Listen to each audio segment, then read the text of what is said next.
Selamat pagi, siang, malam. Perkenalkan, saya Salsabina Alia Masduki dengan NIM G0025042 dari B8. Nah, hari ini saya akan memaparkan laporan 2.1 tentang sistem genito-uropoietika.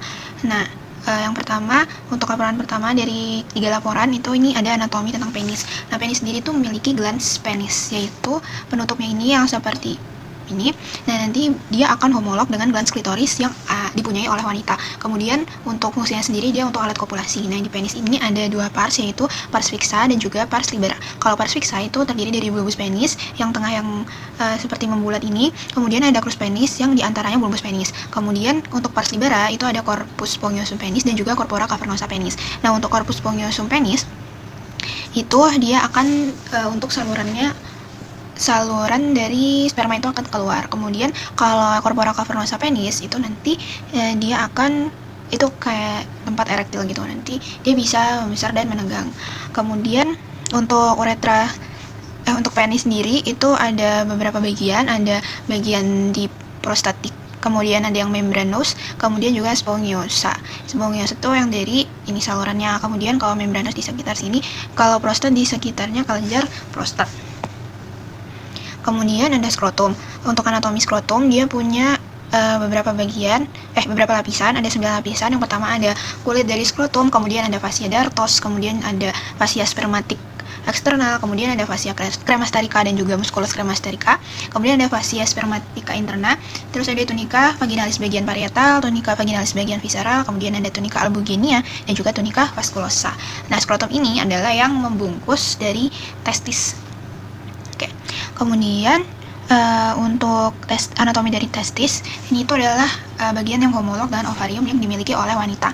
Nah, dia ini ada di dalamnya si skrotum dan dia punya beberapa lapisan yang tadi udah disampaikan juga, ada tunica albuginiana, kemudian tunica vaginalis parietal visceral, kemudian tunica albuginiana, kemudian baru tunica vasculosa, itu yang melapisi testis. Kemudian ada bagian-bagian dari testis, itu ada rete testis yang ini.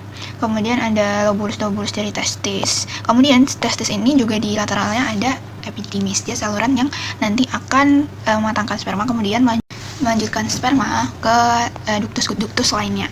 Kemudian ini untuk arterinya ada arteri testicularis, ductus deferentis, dan ada arteri cremasterica. Kemudian untuk jalur perjalanan sperma sendiri itu dia dimulai dari tubulus contortus seminiferus yang ada di testis ini. Kemudian ada tubulus rectus seminiferus, kemudian ke rete testis, kemudian ke ductuli efferentes testis, kemudian lewat epididymis, ductus deferens, kemudian ke ductus ejaculatorius sini. Nanti dia juga dapat kayak cairan gitu dari vesicula seminalis. Jadi dia ada tambahan cairan dari vesicula seminalis, terus baru nanti dia akan ke ostium ductus ejaculatorius lubangnya, kemudian dia nanti mulai masuk ke uretra dari pars prostatica, membranosa, kemudian spongiosa, kemudian ke ostium uretra externum. Setelah itu untuk yang klinis itu kan tadi ada yang bolak-balik karena sulit BAK, kemudian juga tadi ada yang merasa di bagian bawahnya itu kerasa kayak dia sekumpulan cacing-cacing gitu. Kalau yang untuk susah BAK itu BPH, dia itu benign prostatic hypertrophy. Hyper berarti dia prostatnya itu membesar dan dia itu bisa mengganggu saluran kemih. Soalnya ketika prostatnya membesar nanti dia akan menutupi jalur untuk keluar ke ostium uretra externum, jadi dia kayak terhambat gitu. Kemudian ini ada prosedur medisnya yaitu transuretral approach. Itu nanti dimasukin alat, yang di alatnya itu ada kamera, jadi bisa lihat bagaimana proses ketika mau mengikis atau mengangkat prostat tersebut gitu. Nanti juga bisa melihat seberapa besar prostatnya itu mengganggu saluran dari urinnya itu untuk keluar gitu. Kemudian untuk yang ini, untuk yang varicocele itu dia adalah dilatasi plexus venosus pampiniformis. Jadi itu adalah kelainan di bagian pembuluh darah venanya gitu. Kemudian ini ada torsiotestis, yaitu terpelintirnya funiculus spermaticus yang nanti akan bisa membuat nekrosis testis juga. Ini ada gambarnya. Kalau normal itu funiculus spermaticusnya seperti ini, kemudian ini ketika terpelintir seperti yang extravaginal dan intravaginal torsion. Kemudian untuk yang laporan 2 yaitu tentang organ sistem uropoetika. Nah, pertama ini adalah ginjal, akan membahas tentang ginjal atau ren. Di ginjal ini dia punya bagian ini ketika rennya ini dibuka, jadi ini isi dalamnya. Yang pertama ada korteks dan juga medula.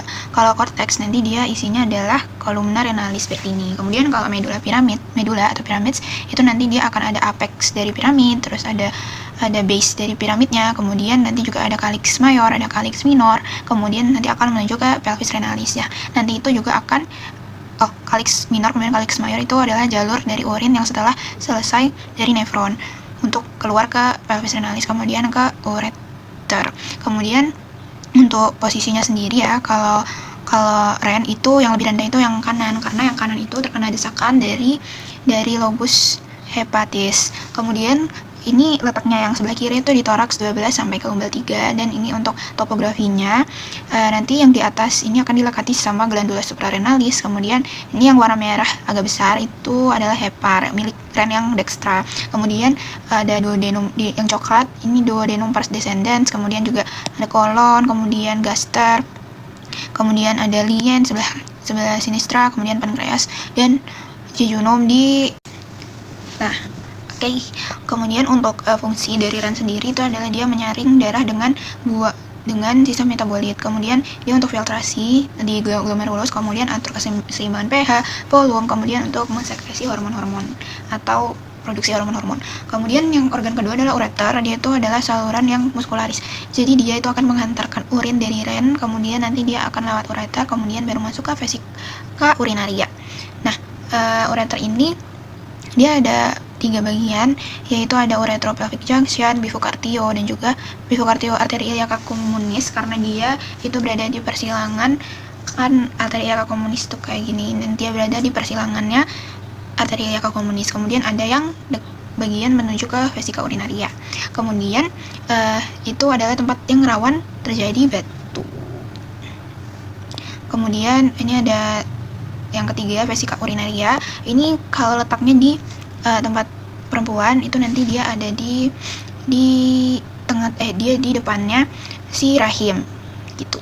Kemudian ini adalah bagiannya, ada apex vesicae, kemudian ada basis vesika, terus ada permukaan superior dan inferior lateralisnya. Untuk ligamennya ada ligamentum puboprostatic, tubuh vesikalis, recta vesikalis, umbilicalis medium. Nah, dia fungsinya untuk menampung urin. Nah, dia maksimalnya itu 300 mili sampai 500 mili. Kemudian untuk uretra itu ada beberapa bagian. Uretra pars prepostat itu tempatnya dekat dengan musculus sphincter uretra internum. Kemudian ada uretra pars prostatic, itu dia di dekatnya kelenjar prostat. Kemudian ada uretra pars membranacea, yaitu ada di dekatnya musculus sphincter uretra externum. Kemudian di uretra pars pumiosa ini adalah tempat muara dari glandula bulbo-uretralis dan juga glandula litrae. Kemudian ini adalah jalur perjalanan dari urin. Yang pertama itu di nefron. Jadi nanti darah itu akan difiltrasi dari glomerulus. Nah, nanti kayak zat-zat yang kecil yang bisa difiltrat sama glomerulus akan lolos, kemudian nanti dia ke tubulus contortus proximal untuk di reabsorb, kemudian di lengkung Henle juga nanti akan reabsorb dari garam dan air, kemudian juga nanti ada zat-zat tambahan di tubulus contortus distal, kemudian nanti diaugmentasi di tubulus collectivus miliknya nefron. Nah, setelah itu di augmentasi ini udah nggak ada tambahan atau udah nggak ada yang perlu diserap kembali karena dirasa udah harus keluar urinnya. Kemudian habis dari nefron itu habis dari itu nanti dia ke papilla renalis, kemudian ke calyx minor. Calyx minor, kemudian dia ke calyx mayor yang lebih besar, kemudian nanti dia menuju ke pelvis renalis. Kemudian setelah dari pelvis renalis dia nanti akan melewati ureter, kemudian akan disimpan di vesika urinaria. Nanti kalau dia mau keluar, nanti baru diatur oleh muskulus yang ada di vesika urinaria, kemudian nanti bisa lewat uretra dan keluar ke ostium uretra externum. Kemudian ada dasar pelvis dan perineum. Yang pertama adalah diafragma testis, itu diafragma. Nah, kemudian untuk laporan yang ketiga itu dasar pelvis dan perineum, ada diafragma pelvis. Nah, ini untuk muskulus yang ada di diafragma pelvis itu ada pubococcix, iliococcix, coccyx atau ischiococcix, kemudian ada arcus tendinosus. Kemudian ada muskulus pubococcix, muskulus puborectal, dan muskulus iliococcygeus. Ya, untuk membrana Perinei ini adalah fasia tebal yang berbentuk segitiga yang dia itu melekat sama arkus pubik gitu.